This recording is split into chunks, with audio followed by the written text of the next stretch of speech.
This morning we're going to be looking at a lesson that deals with a series of lessons that we've looked at on the life of David. And we're going to finish up that lesson or that series this morning. Last week we looked at one of our series in the 12 Apostles. And then, Lord willing, next Sunday morning we'll be looking or beginning a series on what happens when we die.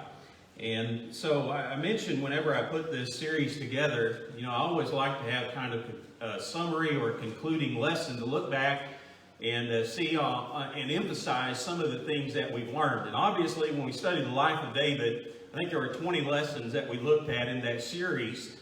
There's a lot that we studied about, a lot of different subjects and range and topics. And so we're not going to go back and review all those topics and the different things that we studied about, but there's really three things that I want to look at this morning that emphasize the overall view and the overall direction of the life of David, what we've learned really in studying it, and really in the end what caused God to approve of the life that David lived. And so we're looking at a lesson that is entitled Winning God's Applause, because at the end that's what we want. We want God's approval. We want His favor on us in the life that we've lived here upon this earth.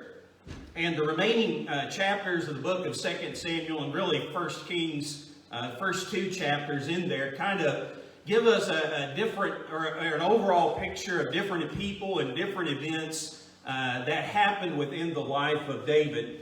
But when you get to 1 Kings chapter 2, David knows that his life is quickly ending. And so he's looking to appoint a successor in his place. And he chooses Solomon over his older brother Adonijah. Nathan, I think this thing's going to fritz today. Let me just turn it off so I don't have to quit right in the middle. It's better stop at the front. Nathan, the prophet, helps him to do that, helps to establish Solomon as the next king. And in about 970 BC, when David is somewhere around 70 years old, he dies, he departs from this life. And there's a couple things that I want for us to think about in the legacy that David built. Even today, in our world and even among the Jews, David is known as the greatest king of Israel. He wasn't the first king of Israel, but he is known as the greatest king of Israel. I think there's really two reasons why that is. He took the nation of Israel from really a physical obscurity to a worldwide power. And they maintained that dominant power for about the space of 400 years after David established them. And so physically, he raised that nation to a new level, but also I think he's known as the greatest king of Israel because spiritually what's said about him in God's word, and that is that he was a man after God's own heart. And that's something that we've emphasized time and time again in this study. Obviously, when we look at his life, we know that he was not perfect. In fact, he was far from it. But he was faithful as a servant to God while living here upon this earth. And so this morning, we want to ask the question, how can we win the approval of God, the applause of God in the life that we live? And there's three things that I want to look at from David's life that if we'll emulate them within our own lives, then certainly at the end, we can win the approval of God too. The first thing that I want to emphasize about what we've learned in studying David is that David always responded to sin with a penitent heart. We pointed out David was a sinner, and that's not something blasphemous to say because we all know that we're sinners too. We all know that we violated God's law. But David not only was a sinner, he was also a man who repented. And so when he did something wrong, he acknowledged that wrong and he turned from the error of his ways. And we've mentioned Psalm 51 several times in this study. It's believed to be one of those penitential prayers of David that he penned after committing his sin with Bathsheba. And I want to go over there for just a few moments this morning and look at some of the things that we can emphasize that will help us to respond to sin with a penitent or repentant heart. The first thing that we learn about whenever David looked at his sin, he recognized that sin and his sin was ruthless. Sin has no mercy. Sin has no goodness inherent within it. And so any sin that we commit is destructive in nature. It brings divisions about. And certainly you see that within the life of David. It divided his kingdom. It divided his family. It divided his friends from him. But most importantly, it divided him from God. And so David understood that sin is not something that we should desire and pursue after because of the nature of it. You know, if we as Christians in our world in general could just learn that principle and fully comprehend it, I'm convinced that would help to keep us away from sin. But there's nothing good that comes from it. There's always death. You see that physically in the life of David. You see it spiritually speaking. There's always division that takes place whenever sin happens. And there's always destructive things that happen because of sin. And so David would write in the first couple verses of Psalm 51, he said, "Have mercy upon me, O God, according to thy loving kindness. According unto the multitude of thy tender mercies, blot out my transgressions. Wash me thoroughly from mine iniquity and cleanse me from my sin." We've talked about before how David's desire was to be clean in the sight of God. And so he recognized that in order for that to happen, he has to recognize that sin is evil, that it's destructive in nature, and he has the desire to put that sin away and to be washed and be clean in the sight of God. The second thing that I'll emphasize about learning about how to respond to sin with a penitent heart is whenever we do something wrong, we have to accept responsibility for that. And David, generally speaking, David was a person who did that. Again, when you look at his writings here in Psalm 51 in verse 3, he says, "For I acknowledge my transgressions, and my sin is ever before me." In verse 5, he says, "Behold, I was shapen in iniquity, and in sin did my mother conceive me." You know, sin had such a tremendous effect on David, and I think particularly the sin that's forefront in his mind in Psalm 51 is his sin with Bathsheba. But we mentioned before in our studies how that was the one sin that David really dwelt in and spent a lot of time on. You know, almost a year before he fully acknowledged that and accepted responsibility for it. But David, he suffered during that time period. And I think what he's writing about in verse 5 is it's felt like he's been out of step with God for so long, almost from the time when he was born. And so David, it was a difficult period in the life of David. But we have to understand that when we violate God's law, we are guilty. Okay, we did it, nobody else did it. And so we can't try to downplay it. And we can't try to justify it in the sight of other people. And we can't try to throw blame on other people for what we did. Because the bottom line is, James wrote in James 1 and verse 13, we all sin because we desire sin. You know, we all sin because of our own lust. We're enticed by our own desires. It's not somebody else. It's not that they made us or caused us, or it isn't something that we should just look at and say, well, no big deal, right? Everybody does it.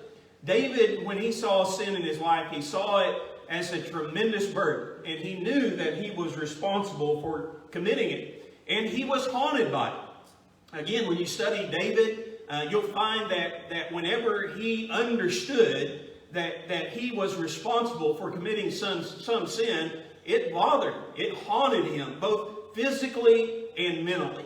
And so if we're going to respond to sin with a penitent heart, we're going to have that same attitude of accepting responsibility for what we have done. And then the third thing that I think will help us with this point is to realize that there is a way of rescue, there is a way out. And God is that way, and He is the only way. And so what do you do whenever you sin? Well, the only viable option, the only good option that we have is to turn to God, and God can take away that sin for us. He can come to our rescue. And so in verse 17 of Psalm 51, David would write, "The sacrifices of God are a broken spirit and a contrite heart, O God, thou wilt not despise." You know, the hope that we have, even as Christians, is that whenever we do sin, God never totally rejects us or sends us away. There's nothing that we can ever do. There's no law of God that we can ever violate where God is just going to cut us off and say, that's the end, no more mercy, no more grace, no more forgiveness for you. And so as long as we're willing to turn to God and to turn away from sin, God can rescue us from that response, or from that horrible fate.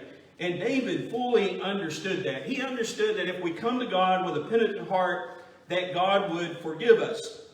David was not perfect, but he was able to see sin for what it really was. And whenever he saw it in his life, he was a man who repented of it. And if we'll do that, if we'll fully acknowledge what we have done, if we'll accept responsibility that it's our fault for doing this, and if we'll have that desire to never do it again, then certainly at the end we can help God approve of us and win His applause, just as within the life of David. The second principle, main principle that I want to point out about David's life, what caused God to approve of him in the end and what will help God approve of us in the end, is we need to respond to the service of God with a perfect heart. And you'll see that in the life of David. Obviously, when David was transferring the kingdom into the hands of his son Solomon, this is one of the sentiments that he expressed within the speech that he gave to Solomon. If you turn over to 1 Chronicles chapter 28 and read with me there verse 9, you'll find part of that speech. And I want to take David's emphasis of this speech to his son. He says, "And thou, Solomon, my son," there's really three things that he emphasizes here. Number one, know thou the God of thy father. Number two, serve him with a perfect heart. And then number three, with a willing mind. And then he goes on to say, "For the Lord searcheth all hearts, and understandeth all the imagination of the thoughts. If thou seek him, he will be found of thee. But if thou forsake him, he will cast thee off forever." Now there's a couple things that are worthy of mentioning in this speech that David gave. First of all, he implores Solomon, his son, to know God. And obviously, there's no way that we can ever serve God if we don't know God. But we also have to understand that just because we have a working knowledge of God, doesn't mean that we're automatically going to be approved of Him. We have to serve God. We have to put that knowledge into practice. And we have to serve God here upon this earth. And when I'm talking or using the word serve here, I'm talking about fulfilling the work that God has given us to do. Fulfilling the task that God has employed us in. And I think, again, as David is speaking to Solomon, there's really one service primarily in the forefront of his mind, and that is building this great temple that God put him in charge of. Do what God asked you to do. Fulfill your task, your God-given task here upon this earth. Serve God with a perfect heart. Now, what does it mean to serve God with a perfect heart? Well, again, obviously, when you study the life of David, it doesn't mean sinless perfection. That wasn't the concept that David had in mind. Whenever you read about the word heart, or the word heart, at least as it's used in the King James Version, it refers to the will or the mind of man, the seat of emotions, we might even say. And so David wanted in him to have a complete heart, a focused heart maybe would be a better idea. He wanted him to be focused upon serving God in this life. He wanted him to be focused upon fulfilling the task that God has given him to perform here upon this earth. You can kind of see the way that it's used sometimes in the Bible. If you go back a few chapters in the book of 1 Chronicles, in 1 Chronicles chapter 12 and verse 8, it's talking about all these men of war that could keep rate, came with a perfect heart to Hebron. Now, what does that mean, they came with a perfect heart? Well, obviously, it doesn't mean they came with a sinless heart, right? But they came with a perfect heart to Hebron to make David king over all Israel, and all the rest also of Israel were of one heart to make David the king. Well, it's pretty obvious when you read this verse. It means that all the people were united. They were working toward a single purpose. They had one goal in mind, and that was to anoint David as the king over all Israel. And when you read about having a perfect heart in the Bible, that's what it's talking about. It's having a focused mind. In other words, our goal in life, our sole goal for existing, is to fulfill the task that God has given us to do here upon this earth. Now, you read about that and you think, well, David, he lays out this warning to Solomon, and one of the things that he's concerned about is that his focus is going to become divided. He's not going to be perfect and hard in serving the Lord. And you read about Solomon, and that's exactly what happened, isn't it? His heart, his focus upon serving God did not meet up to the standard of perfection. And so you'll read about in 1 Kings 11 and verse 4, it says, "For it came to pass when Solomon was old," now notice this wording, "that his wives turned away his heart after other gods. And his heart was not perfect with the Lord his God, as was the heart of David his father." What does it mean his heart was not perfect? It means that his focus changed from prioritizing serving God and fulfilling the task that Jehovah had given him here upon this earth to following other gods and to worshiping other idols. David's heart never did that in his life. But the heart of Solomon, his son, did. And so when we talk about serving God with a perfect heart, we're talking about keeping our focus upon doing the task that God has given us to do. Now, obviously, again, I think when we look at a point like this, our thought is, well, we would never do that, right? We would never be like Solomon and build these houses to idols and set up these statues and fall down before them and worship them. And that's probably true. I doubt that any of us in our lives will ever be faced with a situation like that, physically speaking, or give into a situation like that, physically speaking. But when you think about fulfilling the task, the work, the service that God has given us to do here upon this earth, we have to keep focused on that, because there are things in this life that can pull us away from serving God with a perfect heart. Our attention and our loyalties can become divided. And so you remember the story of the parable of the sower that Jesus gave, that's recorded in the gospel accounts. We're going to go to Luke's account in Luke chapter 8 and verse 14. Jesus talked about some seed that fell among thorns.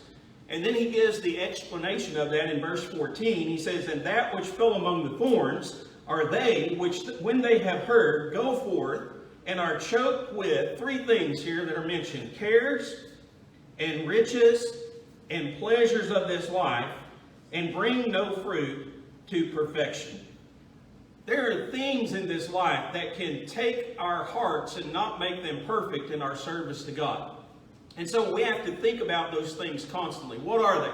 Well, Jesus here mentioned the cares of this world.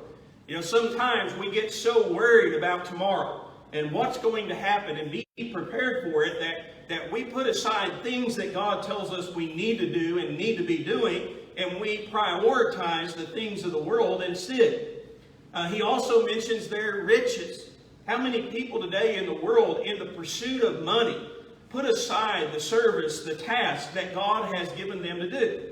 Well, our focus can become divided. Our heart can become less than perfect toward God. And then he also mentions the third thing that he mentioned there in Luke 8:14 was the pleasures of this life. That's having fun.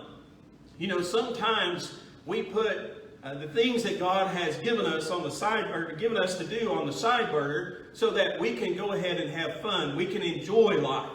And what does that mean? That means that our heart is not perfect in the sight of God. Our priority is not on serving God and fulfilling the task, the work that He has given us to do here upon this earth. I've always said that the Bible teaches us this principle, and you'll see it in numerous places, but it says enjoy life and enjoy success. If you're successful in this life, enjoy it, but do not let life and do not let success become the focus of living. Don't let that divert us from doing the things that God has put us on this earth to do. And so we need to serve God with a perfect heart. When God wants us to do something, we should prioritize that in our life. And not only that, but I want to emphasize the last thing that David said in those 3 steps to Solomon. He said, do it willingly. In other words, do it, enjoy it, want to do it. Find pleasure in doing the things that God has commanded us here upon this earth. And I think that's one of the keys to successfully serving God. Enjoy it. find pleasure in the things that God has given us to do here. But if we'll respond to service, to God's service with a perfect heart, we'll be acceptable in God's sight as David was in the end. The third thing that I want to talk about this morning, again, it's just kind of a general principle when you're looking at the life of David, is to respond to success whenever we experience success in this life to the praise or the glory of God. Have praise within our hearts whenever we experience success. Understand that success comes to us as a blessing from God. And it's been said, I don't know, haven't studied the statistics, I don't even know if there's statistics to prove it. But it's been said that success ruins more people than failure does. And if you think about that, I think there's a lot of truth in that statement. Because generally when a person succeeds in life, they feel like they don't need anything. They don't need anyone and they don't need anything because what they're doing is profitable and it's successful. Well, that's a danger whenever we start talking about the reality of serving God. Because you'll read about people in the Bible who experienced great success, and because of the experience of that great success, they became unfaithful to God. They turned away their heart from God. One of the greatest examples that we have of that is the entire nation of Israel in the Old Testament. And you remember God had warned them of that very thing. When you look at the life of David, when did David fall into sin? It wasn't when he was a nobody out here in the middle of nowhere doing nothing. It was when he was at the pinnacle, the height of his career. He had all this power, he had all this prestige, and he had all these possessions. And then it's at that point in time that he commits sin with Bathsheba, that he falls into that trap. Keeping on recognizing and acknowledging and praising God for the blessings of our life is really an exercise in our perspective of living. David, generally speaking, was good at that. Bathsheba is the exception to his life. But I want to go back to 1 Chronicles chapter 29, and I want to read about an incident in the life of David and kind of emphasize this point to you. Remember that David, probably more than anything else, he wanted to build the temple of God. God wouldn't allow him to do that. He had his divine reasons for such, but he did allow him to kind of prepare all the materials for the building of the temple.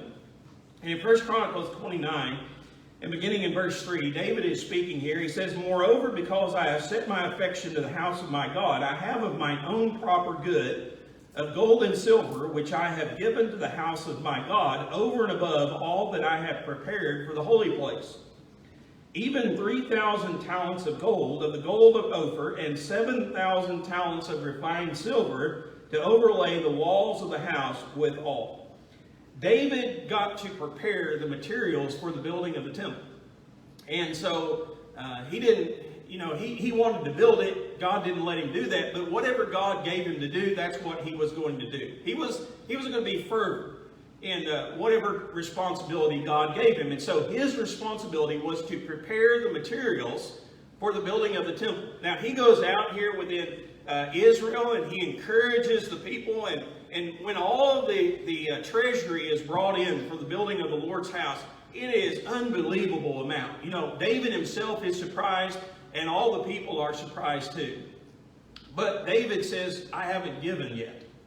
And so what does David do? Of his own personal treasure, he gives 3,000 talents of gold. He gives 7,000 talents of silver. Scholars, commentators tell us in our day and age that would be somewhere in the neighborhood of $4 billion. I don't know how much money David had. But I do know that even when he was successful, he recognized that came from God. And he was thankful for it. And he acknowledged that fact by giving God of his own things. Now, what did that tell us about him? It tells us that it helped him keep his perspective of wealth. He always understood where this great blessing had come from. In fact, if you look in that same chapter in 1 Chronicles 29, he's speaking to the people, and there's two verses that really pop out to me about the attitude that David had and the success that he enjoyed as a king. In verse 12, he says, "Both riches and honor come of thee, and thou reignest over all, and in thine hand is power and might, and in thine hand it is to make great and to give strength unto all." And then he says this in verse 14, "But who am I And what is my people, that we should be able to offer so willingly after this sort? For all things come of thee, and of thine own have we given thee. Did you catch that last statement there? He said, all things come of thee, and of thine own have we given thee. Do you see how David viewed his possessions? The things that he had and the successes that he enjoyed, they weren't his personally. All the glory and the praise belonged to God. And so David understood, hey, we don't give to God. Sometimes we talk about when we do our contribution as God has commanded on Sunday morning. Well, it's time to give to God. No, it's not time to give to God. It's time to give back to God. Because everything that we have has been given to us by Him. We're not giving Him anything. We're just giving back some of the things that He's given to us. And it's one of the ways beyond mental acknowledgement and beyond word that we can show our love and our appreciation to God and show the praise and the honor that we have for Him within our hearts. You know, I mentioned the example of Israel in the Old Testament in Deuteronomy chapter 6 and verses 10 through 12. You remember what God told Israel. Moses warning them, of course. He says, it shall be when the Lord thy God shall have brought thee in the land which he sware unto thy fathers, to Abraham and to Isaac and to Jacob, to give thee great and goodly cities which thou buildest not, and houses full of all good things which thou fillest not, and wells digged which thou diggest not, vineyards and olive trees which thou plantest not. When thou shalt have eaten and be full, then beware lest thou forget the Lord, which brought thee forth out of the land of Egypt from the house of bondage.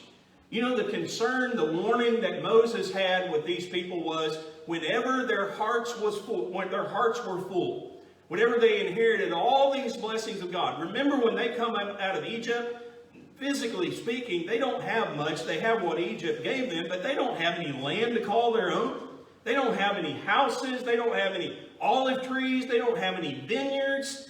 But one day, God gives them all these things. And then he says, when you're full, when you've eaten and when you're full, be careful that you don't forget where all these blessings came from. Well, what happened? Israel forgot, didn't they? And friend, there's a great danger within our lives that whenever we experience success, we tend to forget God because we feel like we're full, just like the church at Thyatira. We're rich, we're increased with goods, we have no need of anything. And God said, you don't know that you're poor and you're blind and you're wretched and you're naked. Whenever we get full, we feel like we don't need anyone or anything. David never forgot the greatest need of man is God. And friends, we need to keep that in our minds too. Whenever David experienced success, he kept on praising God, acknowledging Him, and honoring Him for those things in his life. You know, David won God's applause by keeping these three things at the focus of his life here upon this earth. He responded to sin with a penitent heart. He responded to God's service with a perfect heart.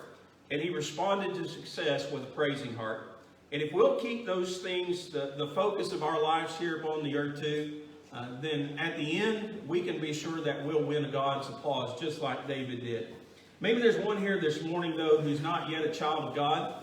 The invitation is open for you now to become one. If you've already obeyed the gospel, but you've not been living faithfully, and your desire is to respond in a public manner, you want the prayers of the church on your behalf, we're certainly willing and able to assist you in that matter. Friends, if there's any way that we can help you, we'd ask you please come forward while together we all stand and sing.